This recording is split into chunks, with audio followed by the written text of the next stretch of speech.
누가복음 22장 24절에서 38절. 또 그들 사이에 그중 누가 크냐 하는 다툼이 난지라.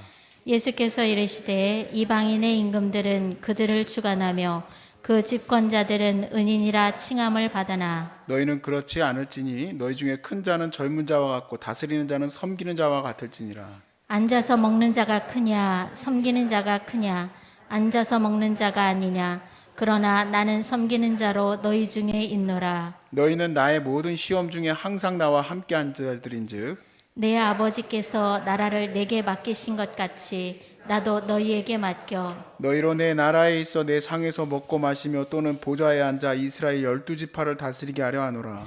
시몬아 시몬아 보라 사탄이 너희를 밀가부르듯 하려고 요구하였으나 그러나 내가 너를 위하여 네 믿음이 떨어지지 않기를 기도하였노니 너는 돌이킨 후에 네 형제를 굳게 하라.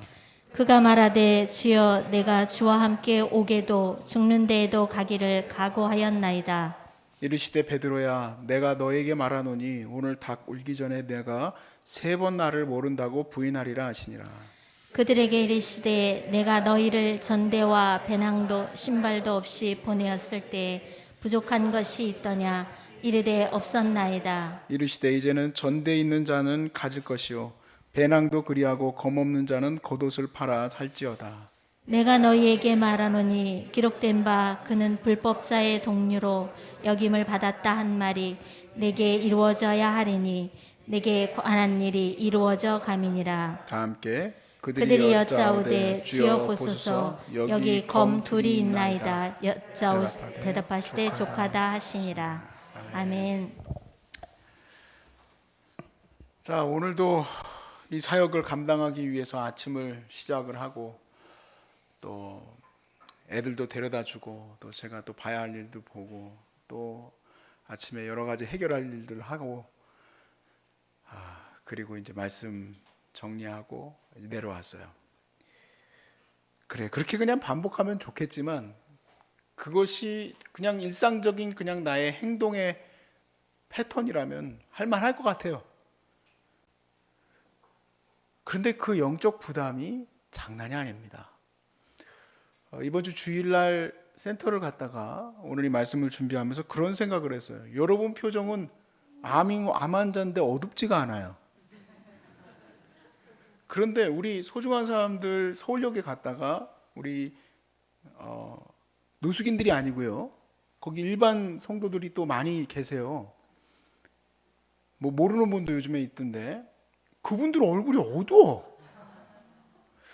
근데 그런 생각을 했어요. 도대체 암 환자가 나쁜 건지 일반적인 사람이 그냥 자기 인생에 여러 가지 고민이 많아서 저렇게 예배 드릴 때 입도 못 벌리고 그냥 이렇게 있는 게 그게 옳은 건지 난 이게 헷갈려졌어 갑자기. 사실 솔직히 말하면요, 지금 코로나 시대에 우리 성도들은 지금 처참할 대로 무너지고 있는 시대예요. 처참해졌어요. 우리 목회자들이 정말 지금 심각한 상황이 있다. 그런 고민을 해야 될 때다. 혹시라도 입 밖으로 그런 얘기하면 안 된다. 하나님이 못 쉬니까 코로나 시대 쉬게 해주는 것 같다고. 저는요 그런 얘기 들으면요 우라가 치밀어요. 지금 이 시대는 너무 힘든 시대다. 아무리 정말 봉사할 마음으로 저렇게 소중한 사람들 서울역 센터에 와서 예배 드릴지라도 저들의 삶이 얼마나 무거울까. 우리 교회에는 참 좋은 영적 삶을 사는 분들에 의해서 많은 성도들이 편안한 마음으로 예배드릴 수 있는 그러한 거룩한 곳으로 잘 성장해 왔어요. 1명이 됐든 2명이 됐든 100명이 됐든 1000명이 됐든 그렇게 교회라는 곳이 어떤 나름대로의 전통과 또 시스템을 통해서 그렇게 세워져 왔어요. 그런데요, 그 성도들이 모이는 곳에는 다 영적 부담을 갖고 있어야 돼요. 왜냐하면 그들의 삶을 향하여서 마귀가 정말 밀가부르듯 다 밟아버리려고 지금도 달려들고 있기 때문에 그렇습니다. 우리 주님은 앞으로 오는 모든 세대를 다 바라보시면서 이 말씀을 주신 듯해요. 우리 안에 가야 할 길, 우리가 무엇을 붙들어야 하는지 그것을 보여주셔요. 제가 우리 지난 주일날 어제 이제 나눴던 말씀에서 예수님께서 가신 길을 우리가 함께 따라가야 한다, 그런 말씀을 나눴는데, 예수님이 가고 계시는 길, 예수님이 지금 나아가고 있는 그 길, 뭐 십자가라고 우리가 말씀을 나눴지만, 구체적으로 오늘 이 말씀 속에서는 정말로 예수님이 지금 자리를 지키시고 있는 부분이 어떤 건지를 잘 볼 수 있게 돼요. 그 자리는 바로 기도 자리예요. 기도의 자리. 예수님이 베드로가 이렇게 옆에 있을 때 그런 얘기를 하세요. 내가 너를 위해서 네 믿음이 떨어지지 않기 위해 기도했다. 그게 누구의 자리라고요? 예수님의 자리. 예수님께서 지키시는 자리예요. 자, 이 얘기가 나오게 된 배경이 있어요. 이 배경이 뭐냐면 오늘 본문의 24절에 말 그대로 정말 황희태이처럼 뭣도 모르고 앞도 모르는 그런 제자들이 누가 더 크냐고 다툼이 일어났다, 이 얘기예요. 자, 누가 더 크냐고 다툼이 일어났을 때에 주님이 말씀하시고 싶으셨던 얘기가 바로 이겁니다. 야, 너희들 세상에서는 사람들이 존경받고 높은 곳에 있어야지 그 사람이 높은 자리에 있는 거지. 그렇지만 너희들은 그렇지 않다. 너희들은 그렇지 않다. 나는 섬기는 자리에 있다 라고 얘기하세요. 그러니까 우리가 봤을 때 영적 세상은 이 일반적 세상과 반대예요. 반대. 우리가 섬기는 자리에 있는 사람이 하나님 나라에서 큰 사람이고, 사람들에게 존경과 추앙을 받는다고 높은 자리에 앉아서 있는 사람들은 하나님 모실 때 별것도 아닌 거예요. 사실 우리가 목사로서 사례도 봤습니다. 그래서 열심히 사역도 하고 말씀도 전하고 기도도 하지만 사실 주님의 말씀의 원리에 의하면 그렇게 천국에서 큰 상급은 별로 없어요. 받을 거 다 받아 먹었잖아. 그런데 아무런 정말 주목도 받지 않고 심지어 사례도 받는 것도 없죠. 그러나 열심히 기도의 자리에서 성도를 섬기는 구역장들, 소그룹 리더들, 얼마나 큰 사람들인지 아십니까? 그들의 자리가 바로 예수님의 자리예요. 예수님의 자리. 섬기는 자리다, 이 얘기예요. 이름도 없이 빛도 없이 섬기는 자리들이 나중에 천국 가 보면은 완전히 바뀌어 있는 거예요. 바뀌어 있는 거예요. 우리 어제 했던 말씀에 이런 말씀이 있었어요. 요한복음 12장 26절 말씀에 사람이 나를 섬기려면 나를 따르라. 나 있는 곳에 나를 섬기는 자도 거기 있으리니 사람이 나를 섬기면 내 아버지께서 그를 귀히 여기시리라 그랬습니다. 하나님이 귀히 여기는 사람, 그 사람은 예수님의 자리에 있는 사람이고, 예수님이 있는 자리는 어디냐? 예수님의 자리는 기도의 자리예요. 기도하는 거예요. 기도. 자, 그래서 이제 주님이 기도하는 자리에 가라고 말씀을 막 뭐 이렇게 구체적으로 하신 것은 아니지만 지금 기도에 대해서 강조하고 계시는 거예요. 누가 크냐라고 서로 다툼이 났을 때에 예수님은 베드로에게 내가 너의 믿음이 떨어지지 않기 위해서 기도했다. 너도 이제 앞으로 돌이킨 후에 네 형제를 굳게 해라. 형제들을 굳게 하라는 게 도대체 무슨 말입니까? 그게 기도하라는 거죠. 형제들을 위해서 기도해줘라. 그가 네가 할 일이다 라고 얘기한 겁니다. 그런데 베드로가 뭐라고 얘기합니까? 나는 믿음이 떨어질 리가 없습니다. 나는 주님과 함께 감옥에 갇히든 죽든 나는 각오가 돼 있습니다. 그랬더니 주님이 너는 닭이 울기 전에 3번 나를 부인하리라. 아이고, 우리가 옆에도 닭이 있습니다. 김순정 권사님 많이 힘드실 텐데 이 닭이 대략 보니까 한 새벽 4시 반쯤에 우는 것 같아.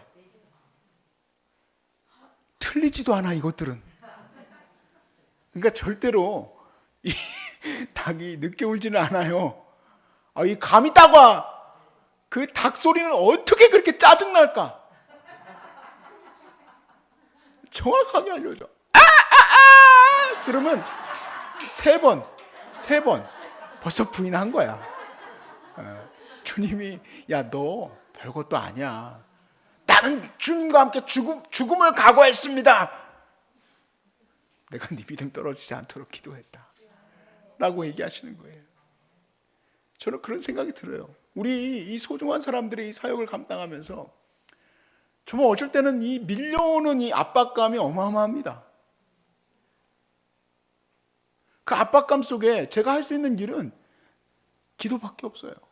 예전에는 기도하면은 이제 한참 막 목회 이제 그에 대해서 배우고 뭐 이렇게 할 때는 하나님 능력 주옵소서, 능력 주옵소서 막 이렇게 기도하고 뭐 막 이렇게 기도하고 막 설교를 막 기가 막히게 해달라고 기도하고 막 그렇게 기도했는데 지금은 기도가 뭐냐? 여러분 믿음 안 떨어지도록 기도하는 것밖에 없어요. 그냥 막 꼬꾸라질 것 같아가지고 이 사람이 어떻게 될까? 어떻게 일어날 수 있을까? 힘을 다해서 주님을 끝까지 붙들 수 있을까? 물론 낳는 것도 1번 기도지만 못 낳아도 하나님 앞에 영광이죠. 못 낳아도 하나님께 영광이에요. 왜냐하면 끝까지 주님을 예배한 자는 하나님이 이긴 자의 이긴 자, 생명의 면류관이 너에게 있으리라. 네, 끝까지 예배하는 자. 얼마든지 그럴 수 있어요. 목사인 나도 암에 걸려서 막 그냥 죽을 것 같으면 여기도 보니까 이게 무슨 직분자야. 그런데 제가 뒤로 들었어, 얘기를. 너무 아프니까 막 욕을 하더래. 너무 아프니까 옆에 같이 계시던 분이 그 막 욕을 하더라고. 사명자인데 일반 평신도도 아니고. 근데 남 얘기 같지가 않아. 얼마나 아프면 욕이 다 나오겠어. 내가 뭘 그렇게 잘못했냐고 하나님께 막 화를 내는 거야. 근데 이렇게 찬양하고 예배한다고요? 야, 이거는요 기적이에요, 기적. 내가 그랬잖아요. 여러분이 서울역에 오는 일반 성도들보다 더 밝다니까요, 얼굴이. 여러분 항암해가지고 얼굴이 까맣잖아요. 이게 보니까 항암에서 까만 얼굴과 스트레스 받아가지고 까만 얼굴과 어떤 게 더 까만지 아십니까? 스트레스가 더 까매요. 이게 눈빛과 모든 게 다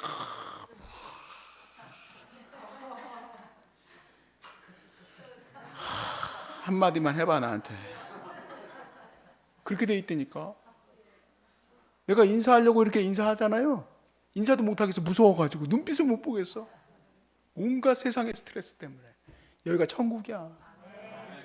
하나님이 다 그냥 여과기에다 그냥 걸러가지고 영적으로 다 그냥 걸러줬어 다. 그래가지고 이 사람들은 암 환자가 아니요. 여기 처음 온 사람들은 나만 암 환자인 줄 알 거야 아마. 여기 사람 2권을 쓰긴 썼는데 암 환자가 아닌 것 같은데. 근데 그런 모든 배경에는 무슨 자리가 있을까요? 기도 자리가 있는 거예요. 기도로서 하나님이 영적 싸움을 이기게 하시는 거예요. 여기에는 우리가 보이지는 않지만 정말 하나님의 강력한 은혜와 하나님의 거룩한 영적인 것들이 충만하게 있는 거예요.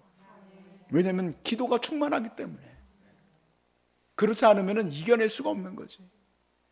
근데 여기는 암이라는 하나의 목표는 분명해. 그러니까 기도도 너무 많이 할 것도 없어. 그냥 암을 향해서 그냥 기도하면 되는데 세상에 있는 교회는 경제적으로 무너져요.